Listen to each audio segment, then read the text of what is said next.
E eu convido também aqui à frente o atleta da Black Tiger, pesando 36 quilos e 800 gramas.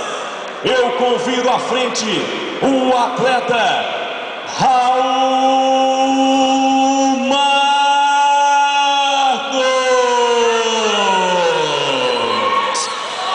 Aqui quem fala é Primo Preto, mais um sobrevivente.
Olha só, lembrando, só para ficar bem claro para os juízes, o atleta de luvas vermelhas é o Matheus Souza, da equipe Mozilla, e o atleta de luvas azuis é o Raul Marcos, da equipe Black Tiger, ok?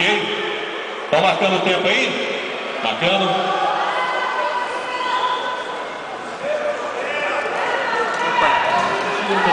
A regra foi passada, eu falei stop, para imediatamente e boa sorte para os dois. Positivo? Boa sorte para todos.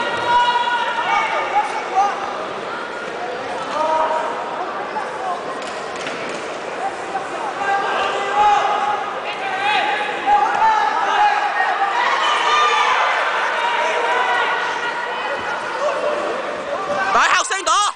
Sem dó! Rebenta, Raul! Nocaute! Rebenta! Rebenta! Bate, Raul! Vai, Raul! Tem sprawl! Sprawl! Aê! Boa, moleque! Rebenta ele! Chute, Raul! Coxa! Vai, Matheus! Avança! Bora, Raul! Destrói! Vai, Raul! Avança, Matheus!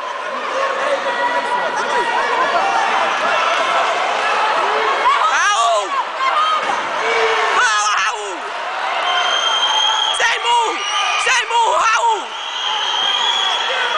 Sem murro! Sai, Matheus! Matheus, sai da montada! Quebra! Quebra o braço dele! Boa! Boa, moleque!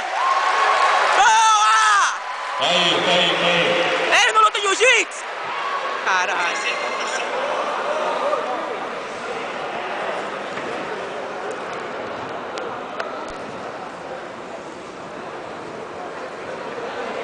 Matheus! Firme, vai lá, vai! Olha, quem leva essa por finalização é o atleta da Black Tiger, Raul Marcos.